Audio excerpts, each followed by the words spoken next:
How would you fare in a situation where an outside menace suddenly showed up? You or anyone else doesn't know anything about it, but you can't concern yourself with it because everything is literally falling apart around you. And only then, until the very end, can you even begin to barely comprehend whatever is happening. Well, that's exactly what's happening in Still Wakes the Deep. Developed by the Chinese Room, who you may know from games like Amnesia, A Machine for Pigs, Dear Esther, and Everybody's Gone to Rapture. Their shaky track record might put you off since they tend to make walking simulator type games, which are not bad games, but they tend to be on the less interactive side like their Amnesia game. But rest assured that Still Wakes the Deep, being the walking sim that it is, delivers a more primal type of fear, more believable reactions to events, and better narrative focus. Hey, armed robbery here. No, I'm not gonna rob you, but today I wanted to talk about something new for this channel. Now, if you've seen or looked through my past videos, you know that I haven't done video games. Actually, my first video contained footage from Slender the 8 Pages, but if you've seen it, that video wasn't about that game. No, instead, this video, however, is going to be about a video game. Now, it's something that I'm not sure I'll continue, but that'll be for some other time to go over. I've been debating doing gaming content on this channel since it wouldn't exactly fit with the style or what I've done with the video so far, but I just said the hell with it and went ahead and did it anyway. So, starting off, playing this game really reminded me of how good narratives can be in games, since this game was very obviously inspired, in part, I should say, by The Thing and other media like Annihilation, and genres like cosmic horror. Well, me personally, I just had to talk about it. So, with enough yapping, let's get into it. So I think part of the allure for this game, for me, was because I've never heard about it. And that isn't to say that they didn't advertise the game. I just don't spend that much time looking for new releases like I used to. But one day, bored as I was looking at the recently added on Xbox Game Pass, and there it was. Now the cover isn't really anything that special, but it did catch my eye, especially since I saw that there was an oil rig on it. Now, where have I ever played on an oil rig before? Not that I can remember. So I was immediately interested and hit download because why not? Now, I also didn't initially know that this was a horror game. I saw that the Chinese Room, Chinese Room, and knew it could have been horror. I wasn't a fan of their A Machine for Pigs, but I also didn't hate it as much as others did. So I went in with an open mind, and I was actually pleasantly surprised. The visuals are stunning, and don't get me started on the voice acting.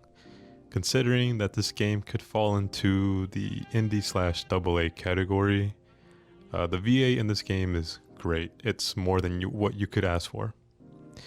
And what little jank this game does have can be easily looked over since the game, in my opinion, is a very complete and polished experience. I played this on console since I was too lazy to play it on my PC, which is right in front of me over there. So indie game controls on a controller never felt right to me. Now, this isn't a video about that, like game mechanics and all that, but just to quickly kind of go over it. Two, maybe three issues I have with this game are: one, the joystick dead zones, and this mechanic where a button that is used to crouch is also used to throw objects to distract enemies. So when you're trying to crouch under something, you accidentally throw something, or when you're trying to throw something, and yeah, blah blah blah. It's not that big of a deal, but it's there. I'll get to that issue if I even think about it, but like I said, it's not that big of an issue. So If you haven't already noticed, the game takes place in 1975 in the North Sea on an oil rig called the Barradee off the coast of Scotland. That makes the cast exclusively Scottish with at least one or two English VAs. Forgive me if I get that wrong though. I'm pretty sure I heard one English accent as far as I would know to my American ears, so sorry. And then please forgive me if I mispronounce anything. It's in English, but you know, Scottish, Irish pronunciations are kind of different, so again, excuse me. The game opens with a monologue of a woman speaking called Suze. I still can't believe you went. What are you thinking? Going to that place? Wish you hadn't got yourself into this mess, but you did. You can't run forever. I know you were just trying to do right by me, so I need you to do what's right by us. Now, please, Kaz. I am so tired of fighting. I just want it to be over. I want you home. The girls want you home, but if you don't deal with this, then we are done for good. I love you. I won't wait forever. Suze. We cut to a shot of our main hero, Kaz, reading the letter on his bunk. From the tone and wording of the letter, that sounds like Suze is involved with Kaz in a marriage or romantic relationship. The letter doesn't sound good, in which she threatens to take the kids if Kaz doesn't fix this issue unknown to us. Trots, one of the many NPCs in the game, knocks on the door to inform Kaz that breakfast is ready, to which Kaz responds saying that he's coming. From here, we finally take control of Kaz and are now free to look and explore the immediate area. We can look at pictures on the wall, decorations in his coworkers' dorms, and so on. They didn't skip on the details as they included a lot of things to give them their own personality. For instance, one worker is serious about unionizing, as was historically accurate for the game, for the time the game takes place. I believe it's Trots. I think he's the one who's like serious about unionizing. Don't quote me on that though.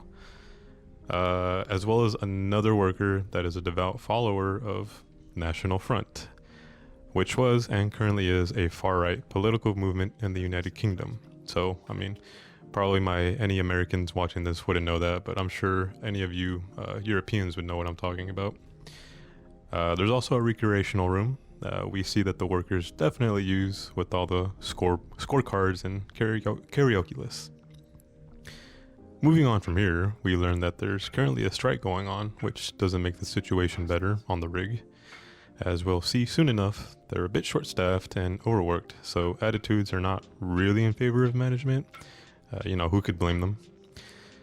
We finally enter the cafeteria, and instead of continuing on with the objective, here we're allowed to talk to 3 separate groups of workers, topics ranging from strike business to going down in a diving bell and so on.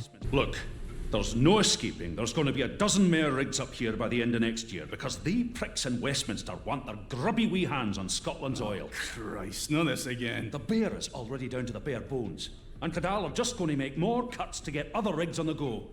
If we don't take industrial action soon, this place... Oh, come on! If we don't take industrial action soon, this place will be even more of a death trap than it already is. He's got a point though, Gibble. We're down to... One specific person, Adair, who I think is kind of sitting by himself off to the side over there, he comes off as antagonistic, which will sort of play a part later on in the game. Enjoying your last day, McCleary? What's that supposed to mean? You've been a naughty boy, from what I've heard. Ah, geez, peace. You're not exactly an angel yourself, Adair. I'll be fine. Well, you'll not be missed. You wouldn't know a day's graft if it slapped you in the face. I'd like to see you try and do my job. You wouldn't know a spark plug from a fucking hairdryer.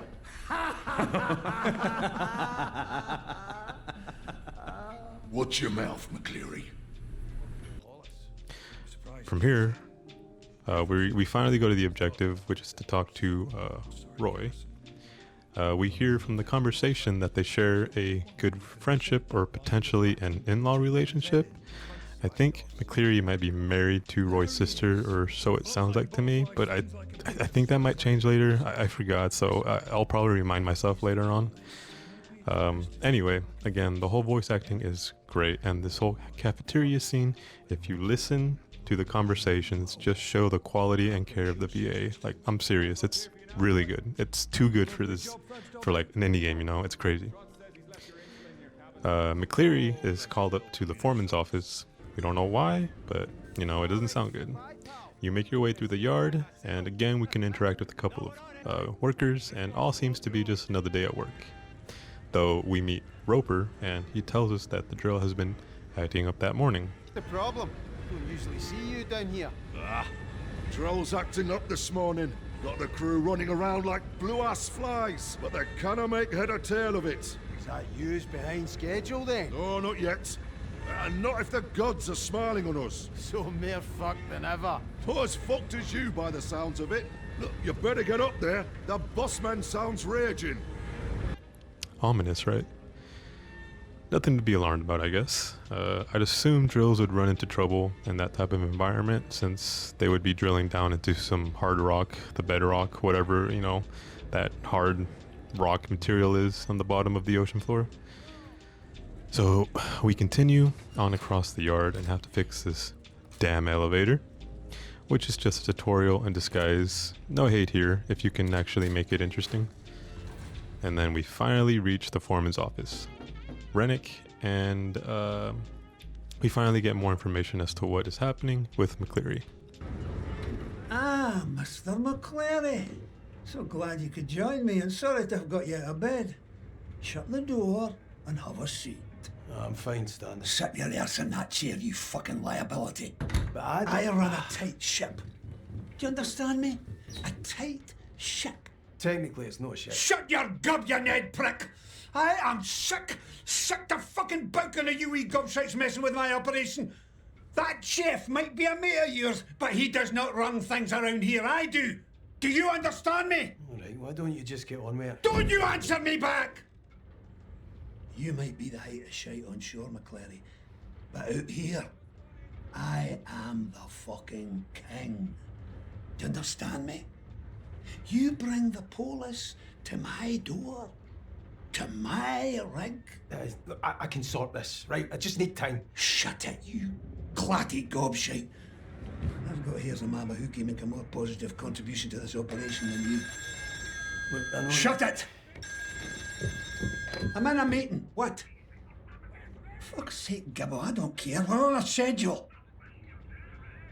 It's a fucking drill. You've got a fucking drill, so drill through it. Yeah, well, Roper's a whiny old fud. He's got a problem with everything. I don't care if it feels off. Just fucking do it!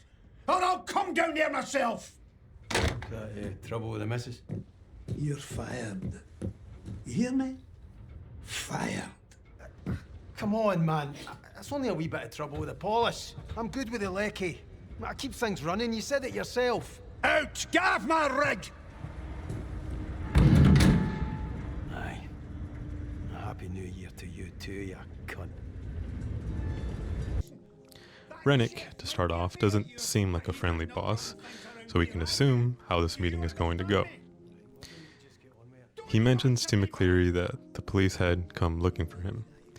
So what we know from the letter and Roy, and now this moment here, is that McCleary had gotten into a fight with Billy Chamberlain. This fight was apparently so bad, or one-sided, that Billy pressed charges on McCleary, and in finding that out, McCleary panicked and decided to take up a job as an electrician on an oil rig to try and run from the police. Though, reading the letter from the opening, it sounds like it wasn't the best decision for him, since, you know, Sousa's kind of threatening to leave him and take the kids and all that. Plus the police are already inquiring about him there anyway. This game starts off with theme of running away from your issues instead of facing them head on, and to a lesser extent, doing the right thing in those moments. It's a short game, so we don't have a giant character arc, but what the game does with its time, I think it's more than enough to convey the redemption arc of McCleary. Running, you said it yourself. We'll see glimpses of that issue being brought up here and there as we go through the game, so rest assured, you'll see some of it.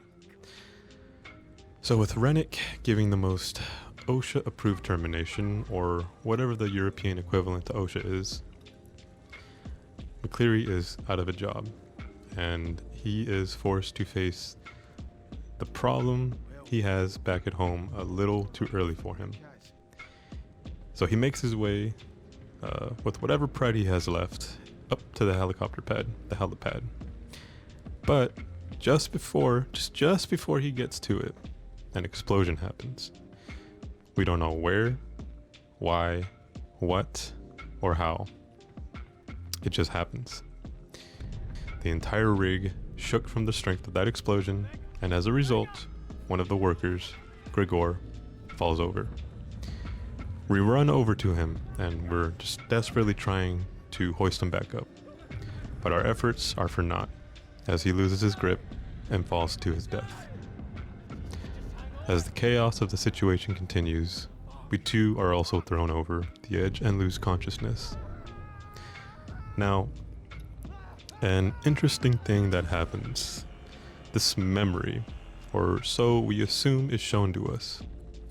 This wouldn't be out of the ordinary, aside from the fact that there's this kind of oily looking filter effect around McCleary's vision, or the edges of the screen.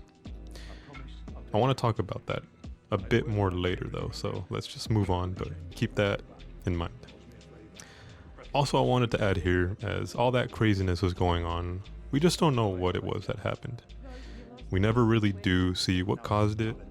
I mean, we do see what causes it, but we don't know how it happens. That's one of the main things of this game, aside from the character drama, is that we know nothing. Big surprise, right? And we perhaps never will know anything. That could be a detriment in a lot of other stories, but it works so well in this game, so, take it for what you will.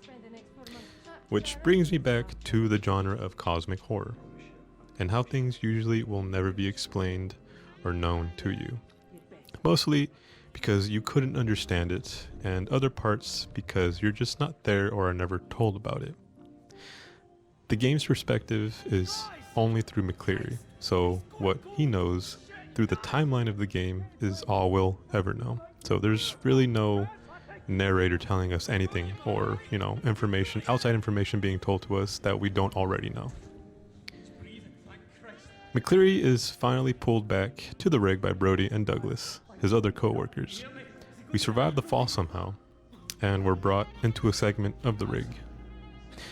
We awake and walk outside to hear Brody call out for our help. He needs us to raise a diving bell up to his level to try to open it and get Rafts, our other coworker, out of it. As we do, the task in the background is this.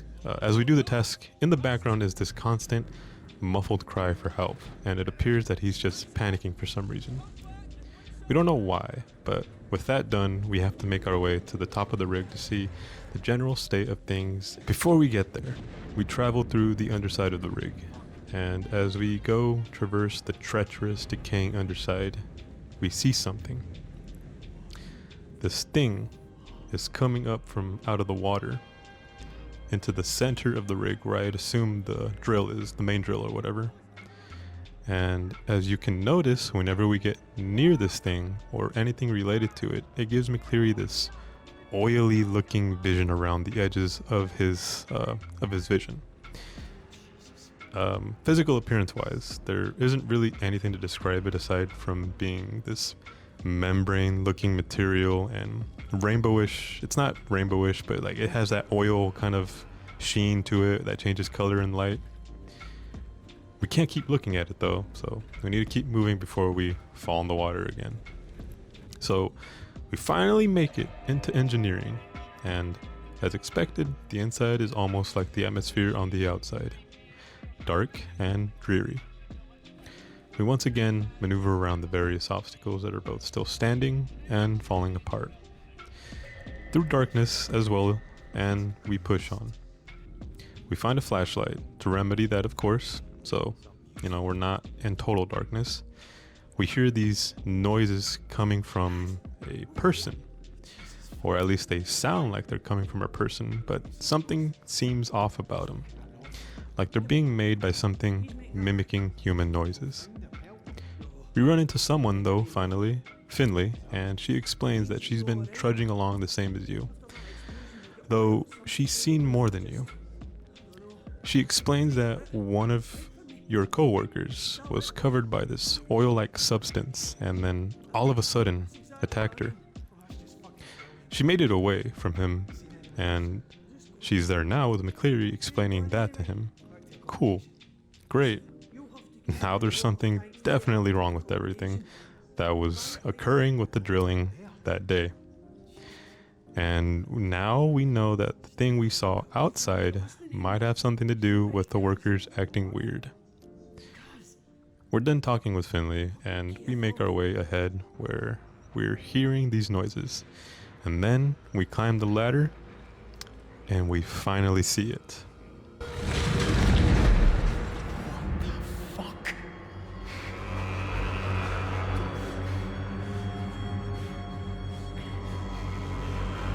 Our coworker, Gibbo, is being assimilated / consumed by this blobby mess of flesh that seems to have the appearance of that oil substance that I told you about. Thankfully, that's on the other side of some, I'm assuming, reinforced glass, so at least we don't have to deal with that yet. We hightail it out of there, and we make our way deeper into engineering.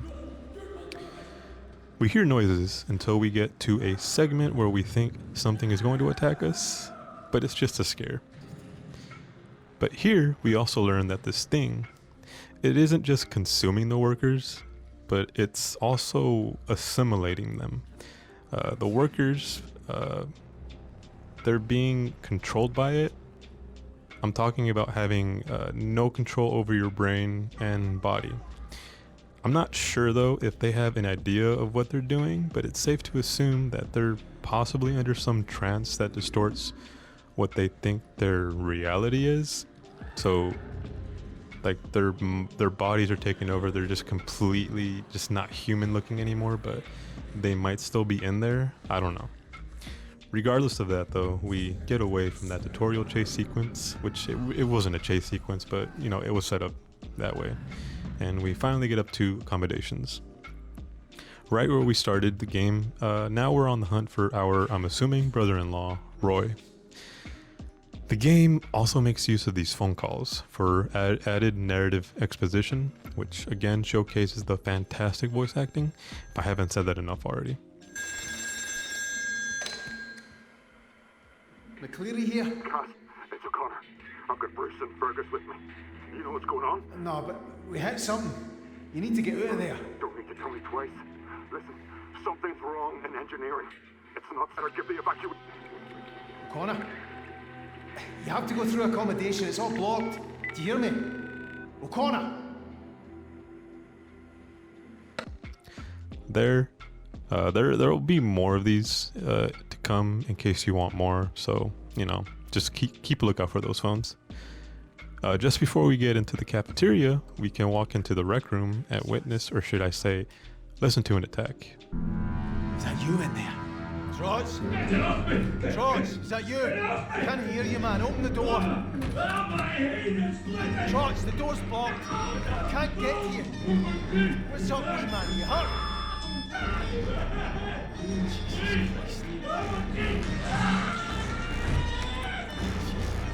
Jesus, Trots! Trots!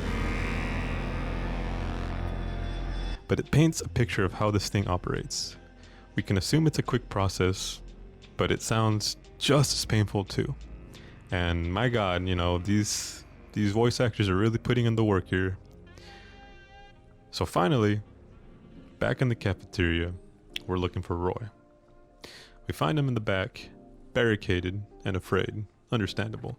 And as we talk to him, we truly see how out of our element we are.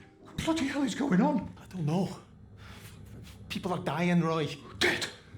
Who's dead? How? Douglas. Trots, I think. I don't know, it's this thing. I think it's doing something to people. I don't know what to believe, know what I mean? I do, I really do. Up to this point, we have no idea what's going on or why it's happening. McCleary and Roy are on the same boat here. They talk about the situation and come up with a plan to use the lifeboats. Sounds like a reasonable plan, right? McCleary then proceeds to the lifeboats, finding an optimal route and making sure that the path is safe. We run into more of the organism just laying about. It's kind of spreading all over the place now. And we see that it's starting to just take over the rig. It's, it's like the corruption from Dead Space. It's around this point that we get attacked. Not during gameplay, mind you, it's during a scripted segment. And we see that it's able to move freely and extremely fast. It just misses us and we're out of danger again for now. Heading back outside again, the game turns into a platformer of sorts. It's super basic and it won't make you come back to play it again, but it works for this game, it's nothing special. As we're outside, we can see the disarray that this rig is in. It's falling apart and it'll only get worse from here. Through a bit of parkour, we finally get to the lifeboats, and let me tell you, they've seen better days. I think all of them are either in a damaged state or they're not going to be releasing into the water anytime soon. I don't know if they've been having upkeep on these lifeboats, but I think in a regular situation they wouldn't even work. So yeah, that's how bad they are. We do find one though that would work, and after releasing it, it just malfunctions, and yeah. We get a call from Rennick, and he actually sounds like he's helping. Crazy. After a bit of banter, we proceed over to the helicopter that we were supposed to take in the beginning. Before though we can do that, we make our way through accommodation again, and this time it won't be as safe.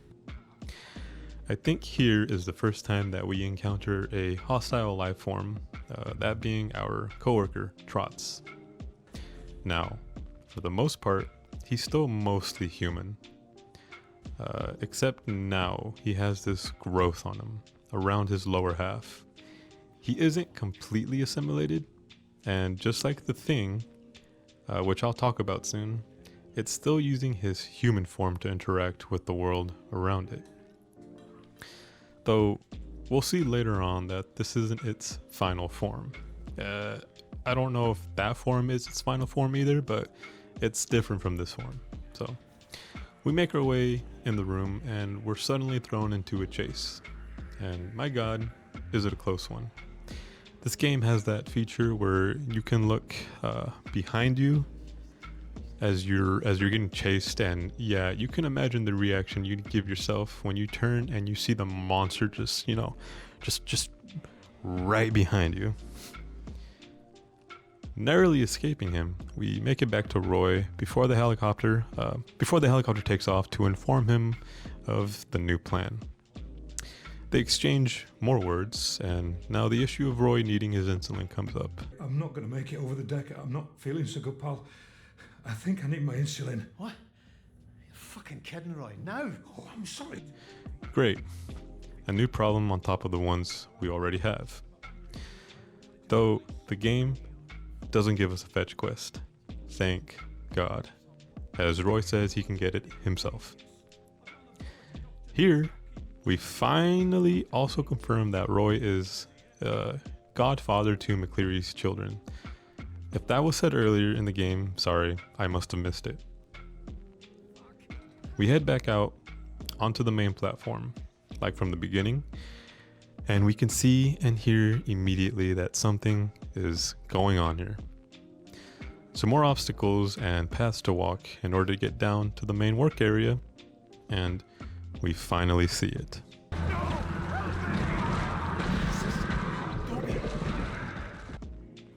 Or the things connected to it, I should say. It grabbed one of our coworkers and pulled him back into the mist, presumably dead or assimilating him. Here we run into another coworker, Ainz. I think his name is Ainz. And he explains that Muir, again, I think our coworker, has been transformed into this monster and has been stalking him ever since. He and McCleary now need to cross the main floor in order to get to the elevator that is on the other side. Now, here we have to navigate our first official enemy encounter. It's nothing to write home about, but it also doesn't overstay its welcome. It lasts as long as you want it to feel, so feel free to rush if you can. McCleary and Ainz finally make it to the other side, but now there's another issue, in case that wasn't simple enough. Their path is blocked by another lift, and McCleary has to activate it in order to get by. We make our way again around the obstacles, avoiding Muir, and to get to the button. This is obviously going to be loud. It is heavy machinery after all, but once we do that, we're thrown into a little chase where we have to rush over to the elevator. We successfully make it, but in the process, Ainz is unfortunately pulled from in front of us and meets a gruesome fate. It's a weird moment. I feel like the monster could have grabbed McCleary too, but whatever, right? On our ride up, we hear Rennick and Archie arguing. It's between leaving them behind or waiting just a bit longer. Rennick, being the best boss in the world, wants to leave any survivor behind. Unfortunately, Rennick gets what he wants and they start to lift off just as McCleary steps onto the helipad. The thing that McCleary was afraid would happen manifests right in front of him. Now, he is stuck and doomed to the fate that awaits him. Or is he?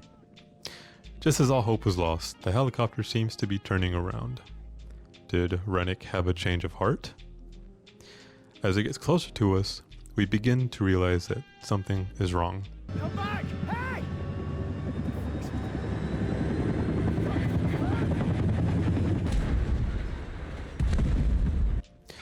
It's moving erratically, like there's a struggle on board or something. And then it crashes right behind us, seemingly knocking us unconscious for a second time.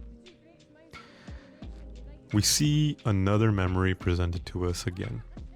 This time it's McCleary and Suze talking about the trouble that McCleary has gotten himself into.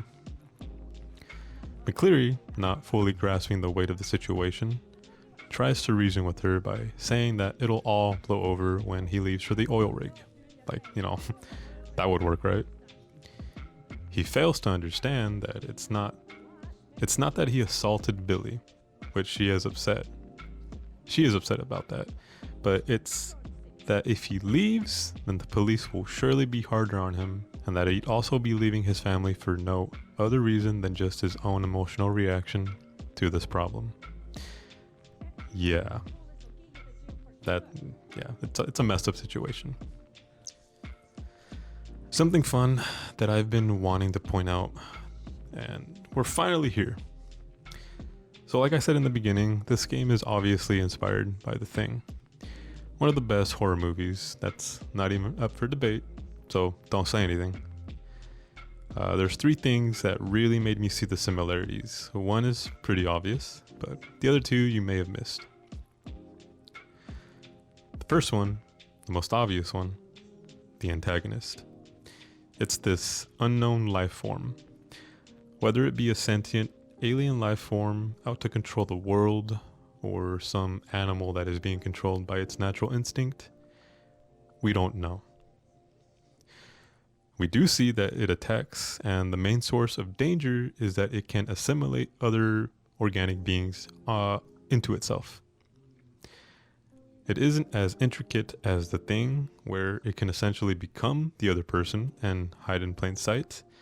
I mean, I don't know if it can do that. We haven't seen it in the game, but it's sort of close. The victims also seem to hold on to some of their recent memories, or maybe these are just the being using some form of rudimentary mimicry. Who knows at this point?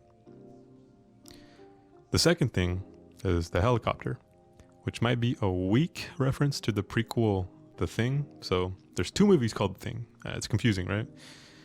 This is the prequel though, The Thing. And no, I don't think that one was as bad as everyone makes it out to be.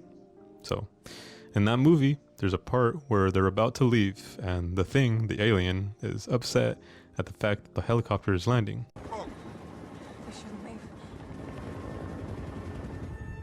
Alright. Let's just get out of here, man. Is there something wrong? No, everything's fine. Don't worry. Hang in there.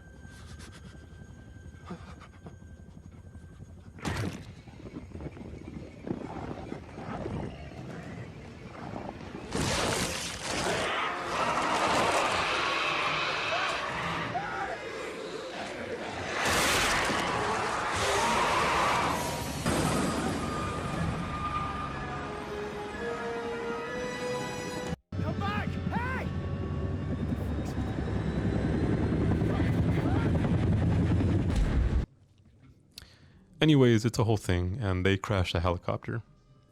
The scene in the game just really reminded me of that, given what the game is. So, you know, when the helicopter just came crashing back, it just reminded me of that.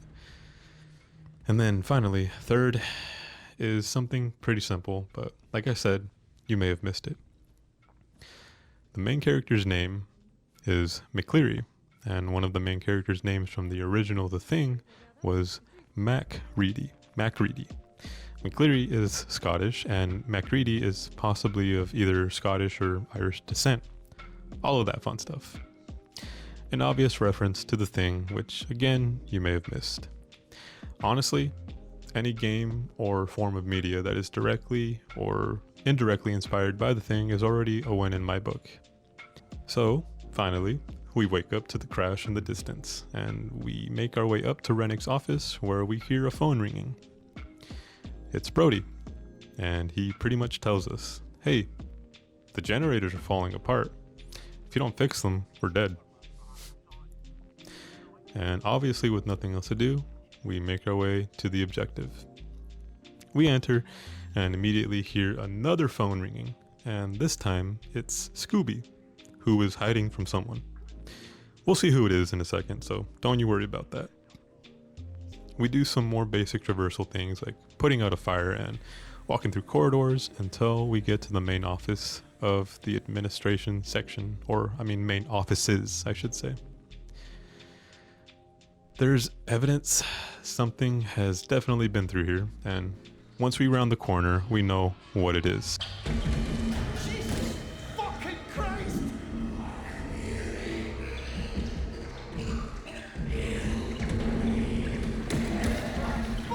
Rennick. I think of all the creatures in this game, he is the most well designed. He's essentially just a head with tentacles. Simple, but I think it also represents, or it speaks to who he was in life. Being this hot-tempered, holier-than-thou, selfish asshole of a boss that had an inflated ego. The chase that follows is a linear sort of on-the-rail sequence that is short and has a specific way of getting through, but it works so nicely. It definitely gets the blood flowing, even for myself. At a certain point, you can also hear something screaming which we can assume to be Scooby, who is calling from administration. So, you know, he ain't gonna be doing too good. We just barely make it outside and away from the danger. Another platforming sequence, this time climbing a helicopter. We find another phone ringing. This time it's Bruce, another coworker, and it sounds like he's in water. From what he tells us, they don't have much time before the water reaches them, until finally, and unfortunately, we hear drowning and the phone cuts. We proceed through more of the rig, this time through electricity and a gas leak, finally reaching engineering again. Here we run into Finley, who is thankfully still alive. They both devise a plan to get the power back on, but It won't be as simple as pulling a switch, no. The generator needs to be restarted manually because, you know, here in the generator room, it seems to be safe until it isn't. Our old friend Adair shows up, mangled and assimilated with countless others. So this is the other form I was talking about. It appears that there's other people attached to him, but I don't know if it's just him. Now we have to sneak around and distract him to reach the reset switches, which isn't too difficult, but depending on how fast you are, it can take a bit. But eventually, we get to the switches, and after a brief puzzle, we're just one step closer to a working generator. Now, we need to grab a key and complete another step, which means going back out there and avoiding Adair once again.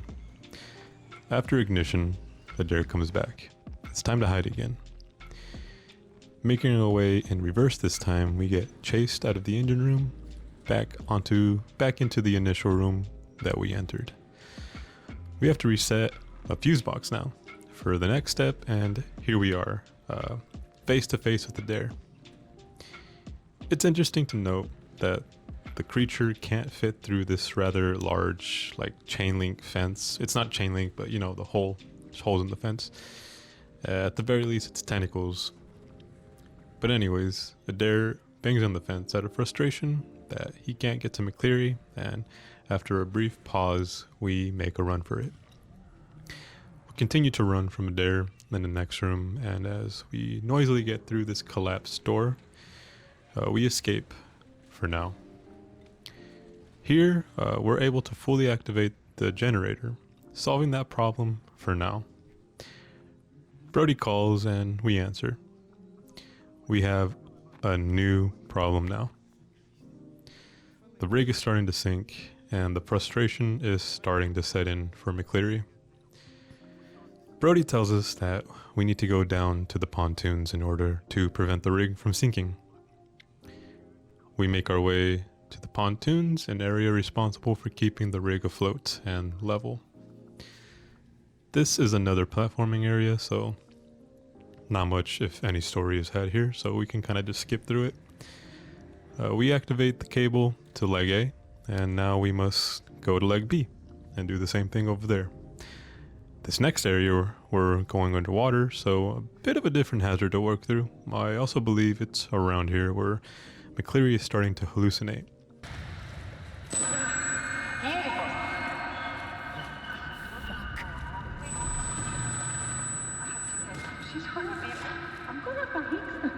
We hear Suze, his wife, over the intercom system, but we damn know that she's not on the rig. A traumatizing segment where we have to rush underwater, like I think twice. We reach the other side of the pontoon.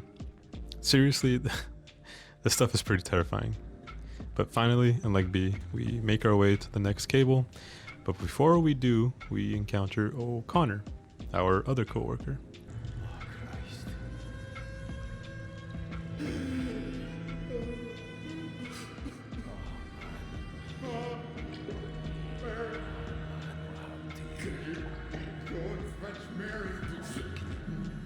You can hear me, can you? You understand me?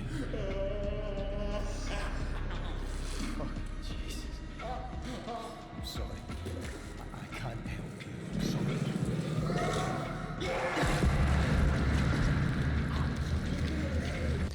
Here, we see the assimilation process, or at least the beginning of it. The victim seems to keep their personality along with random memories. O'Connor seems to be stuck in perpetual torture, and in a memory, or at least believes Mary, probably his wife, is there on the rig. We know that that isn't the case, and there isn't much we can do to help him at this stage, so we gotta leave. Before we leave though, an eruption of tentacles from his stomach or midsection stops us, and we have to fight to escape. It's a button mash. It seems that the smaller segments of the organism are more aggressive and are responsible for the assimilation. We're finally able to activate the cable for leg B, slowing down the sinking for now. And as we head back up to the surface, we continue looking for an escape. On the elevator ride up, we notice the elaborate corruption that the rig has undertaken. It's covered in this membrane-like material, and it's only getting worse. Reaching the top, we're able to take a breather, and then we call Roy to see how he's holding up. Roy's still alive, surprisingly, but now there's a problem. It seems that he still hasn't gone to his insulin, and it's starting to affect him, though it's only a minor inconvenience for now. If we wait around, the phone can ring again, and we get a call from Suze, which again, it's a hallucination. It's a memory from when she was pregnant. These will only get more numerous. I wouldn't say that numerous, but we'll get a couple more as the game goes on. So with that, we make our way outside of the rig. Now, seeing the state that it's in, it's gotten even more enveloped by the creature, and we hear these sounds. They're almost like wailing in pain sounds or something.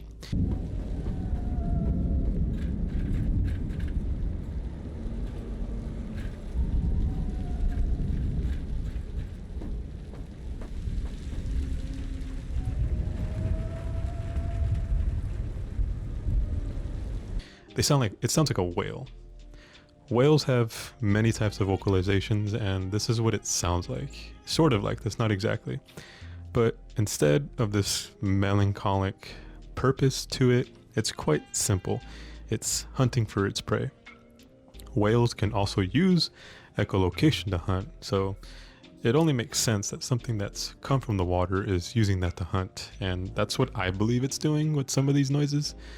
I don't know if you can see, obviously not, because there's no eyes that we can see anywhere, so that's probably what it's going on here. So with that out of the way, we meet up with Brody, and we have another urgent task to complete. The stack, which is used for many things like testing pressure and burning away excess gas, is a bit out of control, and leaving it like that could cause a gas leak or explosion if too much fuel comes in contact. We need to divert it to an auxiliary stack and ignite it there to take some stress away from the main stack. So with that, we set out and do a bit of platforming again, and as we get close to our objective, we learn that we're not alone. Adair has come back. In case you missed him, and it sounds like he's pissed this time. It's funny because there's another part here where he bangs on the door, a fence again. And if he would have waited just a little bit longer, he could have easily have gotten us. Maybe next time. Well, we sneak around him again and manage to get to the door that leads to the valve, but there's a new issue. The igniter doesn't work. Who would have thought? So now we have to manually ignite it. After a friendly reassurance to Brody, we rush out onto the stack. Flare in hand, we sprint away from Adair, who's on our ass again. And just barely escaping him, we reach the end and light our flare. And just as we're about to throw it, we hear Adair speak. He tells us to stay away. The creature possibly feeling some type of fear for the first time in the game. We throw it, and the stack finally ignites. But now we have to run away from the explosion that's about to happen. Another memory again. This time, it's McCleary and Suze arguing. Once again, it's about Billy Chamberlain, and it seems to be post-beating. McCleary messed up, and it's very apparent that he didn't think this through. Suze, being rightfully angry, is trying to explain to McCleary that by doing what he did, he set in motion events that would affect his whole family. One of the main ones being that if he sent to Barlinnie, I think it's Barlinnie, Scotland's largest prison, then the flat in which they all live in will be evicted since it's under his name. McCleary finally wakes, and he's just barely survived. We're under the rig again, juxtaposing from the beginning when the creature barely showed up. As we make our way through the ruins of the underside, we hear Sue's again. This time, it's a disembodied voice. McCleary can also obviously hear this. He's questioning what this stuff is and what it's doing to him, since he also heard it. Welcome back to engineering, again. We run into Finley again, and it seems like there's a plan cooking up. Brody shows up, and it seems like they have been planning something for who knows how long. They're trying to sink the legs in order to float the rest of the rig, or at least get it leveled, because it's in danger of tipping over. As the plan is being discussed, Roy calls over the intercom. He's in trouble. Change of plans. We're gonna go get Roy. These next moments consist of backtracking through areas that are now either flooded or destroyed due to the sinking. You can also just see how bad it's gotten. I'm not sure if it's just because of the rig being unmanned or the creature, but this rig is falling apart. Anyway, we finally get back to accommodations, and it's in its worst state. We have to find another way around the debris and the water. As we get closer, we run into a familiar face, or should I say, enemy.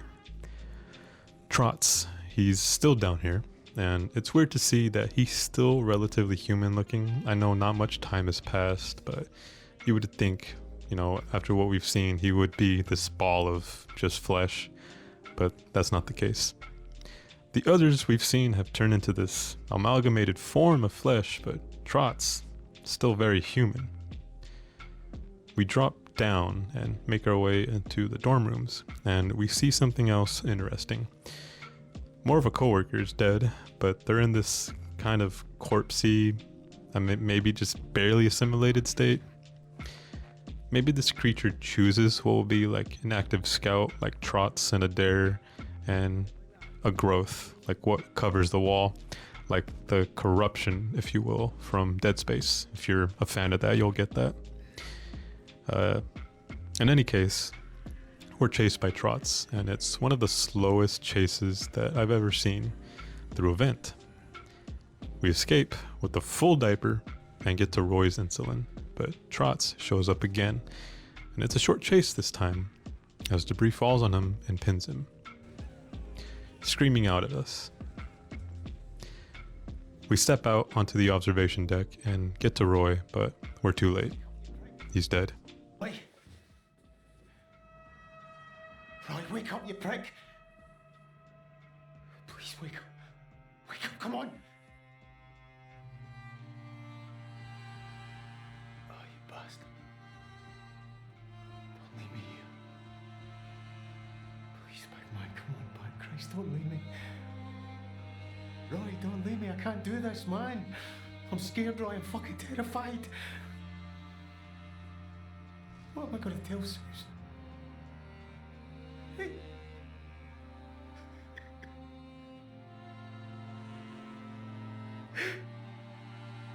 I mean, she's going to fucking kill me, man. You know?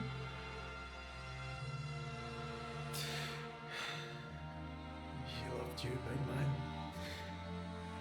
She really loved you. So did my girls. Wait, what am I going to tell her? Oh, sorry. Her Uncle Roy's not coming home. Aye, I know. Me and Ollie. I love this big man, do you hear me?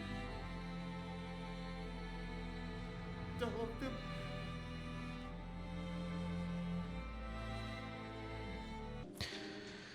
Now, this is just my opinion, but this moment for me didn't really hit that hard. I think it's because of the delivery for some of the lines, and especially the last couple of lines. It's not bad. There's far worse in other games. Aside from that though, we get a phone call. It's Finley, and she's unable to get to Marine Controls, her part of the plan. We also break the news that Roy is also dead, but we have to keep going. We have to get to Marine Controls across the deck. As we make our way there, We see what's become of the creature. It's gargantuan. It's a spectacle that could possibly be seen for miles. Also to note is that it's able to manipulate gravity or levitate objects around it in its immediate area. We can definitely take natural sea creature off the list of potential culprits. This is something far more than we thought. Something so alien or potentially alien. There's far more at play here, and we know absolutely nothing still. Gazing at it isn't going to do a damn thing for us, so we have to keep going. A nerve-wracking stroll across this collapsed crane, and we get to the other side of the rig. Just before we jump into marine controls, I wanted to point this area over here, or it's probably not significant, but I just wanted to give it attention because I think any area with light like this, purple from what I see being associated with the creature, is somehow important. But I don't believe we ever know what that place is, so let's just move on. I just wanted to kind of bring attention to it. Marine controls. Here's where we save the rig once again. We go to the back and we see our coworker Roper being horrifically assimilated, or the process of, whatever, getting captured. He's still there and somewhat sentient, but it's far too late for him. We have to get a key from his hand, which happens to be in one of his hands. Roper also mentions to us that he wants Rennick kept away from him, as if they're not the same being, but I think this might be a residual memory of Roper's from before he was assimilated. We activate marine controls and call back Finley, and just before we leave, Roper attacks us. It probably isn't something he can control though, so it's not his fault. I hope. We escape and head out, but not before we have another creature-induced hallucination. It's Suze, again, chastising McCleary for not watching his daughters. This next area, we're thrown around a lot by the decaying state of the rig. It can't hold out from the building pressure of the water. We have to navigate its dark hallways and flooded floor plan in order to make it to our coworkers. We get one more phone call from Suze. This time, McCleary's daughters are missing, and Suze frantically calls to tell she can't find them. Before we can even form a sentence, the call ends, leaving McCleary in this panicked, high heart rate inducing state. Nearing the end of our stumble through the dark, we run into Rennick again. He chases us through the claustrophobic halls until we go underwater, and it's here where Rennick finally meets his end. It appears that assimilated beings can still die from traditional means like drowning, and it's also here that possibly, near death, the host's memories or actual sentient thought resurfaces. Rennick begs for us not to leave him there, and that he doesn't want to die there. A chilling and terrible way to die. The creature takes control, but possibly cowardly gives it up when near death. Out in drill operations, we meet Finley and she hands us a phone. She looks defeated. It's Brody, and it's bad news. Kaz, you made it. Brody, what's wrong with Finley? She's freaked out here. Listen, Kaz, there's no much time. There's oil and gas getting in here. When it fills, it will be headed right up the drill pipe. What are you on about? I'm still in the pontoons. I've only got a couple of minutes. I can't stop it. The rig's a time bomb now. You understand? One spark and... You need to find a way off. Just get back up here and we'll work it out, yeah? I can't do that. What? I can't get back up. Wait, no, wait. I'm sorry. Wait, listen. You're on your own now. I'll come to you. All right? No, you won't. You wouldn't even get halfway to me. The leg's flooded and the gas, It's no possible. You got your dive gear? Aye, Yeah, but so you can use that. it's oil, Kaz. There's nothing to be done.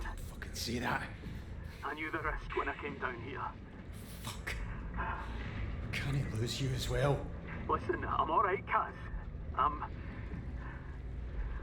already back on Skye. You've never seen water like that, Kaz. Clear, peaceful. You just let go and everything's fine. That sounds beautiful. You go one day. Alright? No, fuck that. I'm never swimming again after this. Kaz, you and Finlay, you could do this, alright? I'm sure she wouldn't do something so stupid. Brody, you there? Kaz, What's stupid? Talk to me. it's getting higher. Alright, I'm here, Brody. I'm not going anywhere. Alright, I'm here. Brody. Oh, fuck. Brody. Jesus.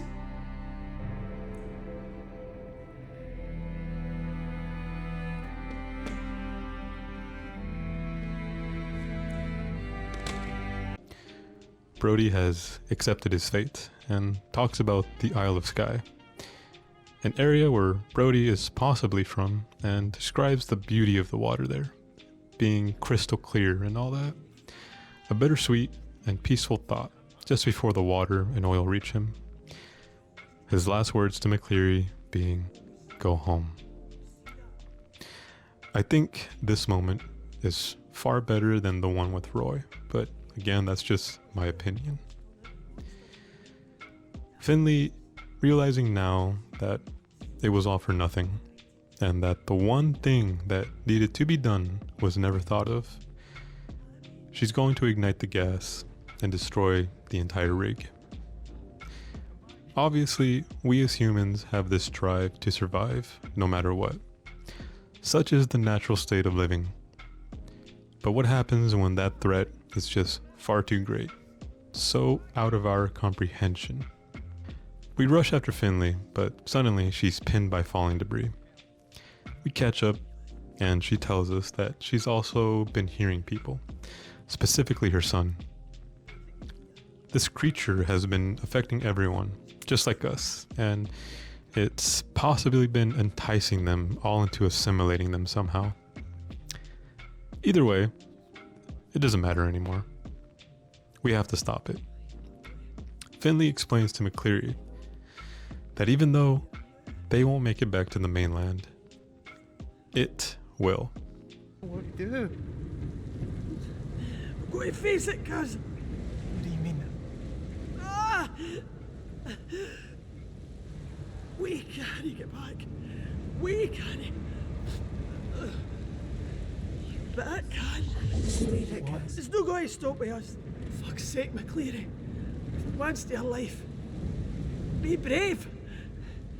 Be brave for them. You can't save yourself. But you can save him. Jesus, Finlay. You want to leave it a chance? Oh. If it gets to the mainland, oh.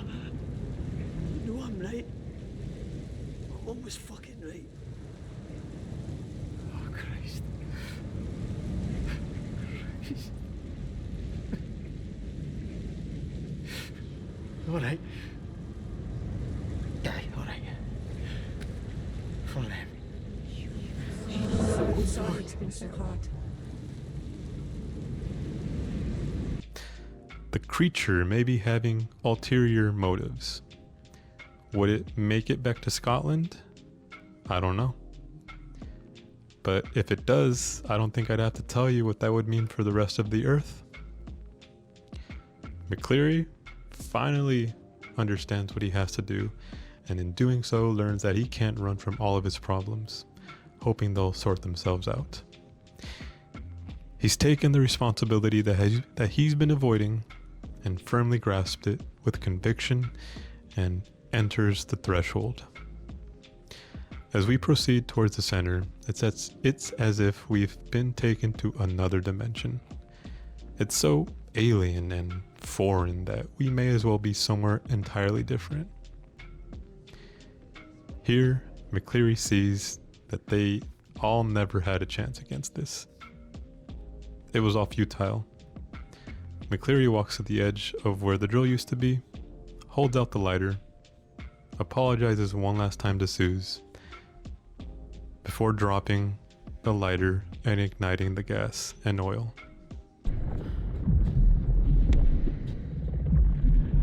Sorry, Suze. So sorry.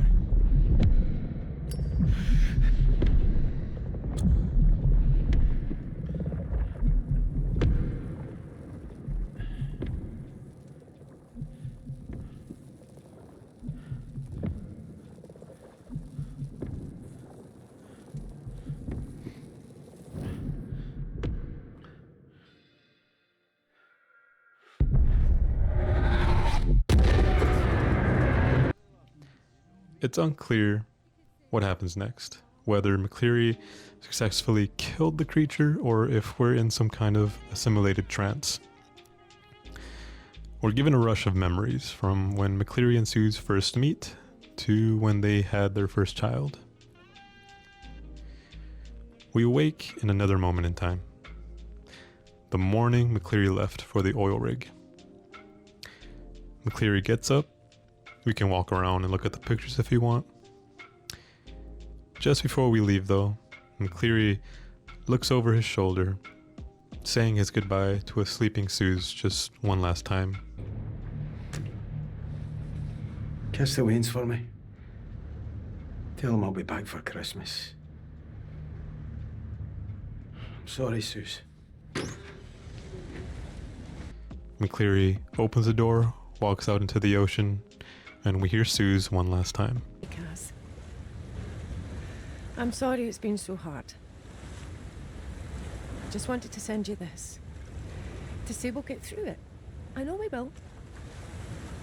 Just take care out there and bring my beautiful big gallus man back home in one piece, okay? I miss you and I love you. And the girls miss and love you.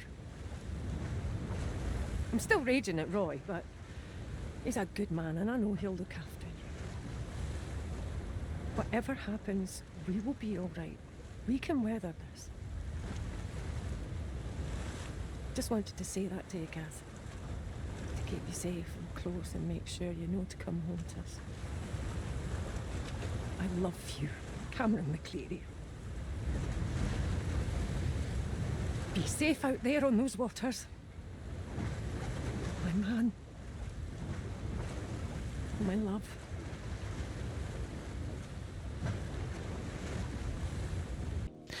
It's unclear if this is just when he had left or if it was sometime after the beginning of the game. And it ends. The game, I think, is a masterpiece, story-wise. It takes an aspect of cosmic horror, the unknowable, and makes it its primary driving force. We never know what or why or how any of this is just a force of cosmic nature, but that we'll never understand. And as far as McCleary, he underwent a journey of personal growth, one where he saw escape as a means to fix problems within his life. When it was clear that it wouldn't work this time, he knew what he had to do. So in a way, he redeemed himself. As far as the state of the world, who knows, and we probably won't ever know. Was the sacrifice in vain, or did it actually stop the creature? That isn't for us to know, as our story is done. Something to note before I finish is it shares a lot of similarities with The Color Out of Space, a story by H.P. Lovecraft. In it, a meteor crashes down on a farm and it starts to affect the environment, making everything grow wildly and just bountiful, but it also affects the people living on the land. I don't want to get too much into it, as I would recommend you read it. It's great and it's one of my favorite stories, but I think you'll see the similarities too if you read it. But finally, with that being said, thank you so much for watching this. Again, I don't know if video games will be something I do, but if I find something else I like as much as this game, I probably will. This is also a different format for me to do, since aside from the story, there's game mechanics to discuss and everything else that comes with video games, which I didn't really talk about. But if I do this again, I'll head into it better prepared and all that. So again, thank you for reaching the end of the video. If you watched it all, if you liked it, let me know, comment, like the video, share it, do whatever you want. Let me know if there's anything else I should cover. I had fun doing this. The research was fun making it. I mean, that's another story, but thank you so much. Something I wanted to plug into. I've been streaming over on Twitch. I kind of just stream whatever, mostly horror games, but whatever I like, I'll play and stream. Oh crap, god damn it, I messed it up.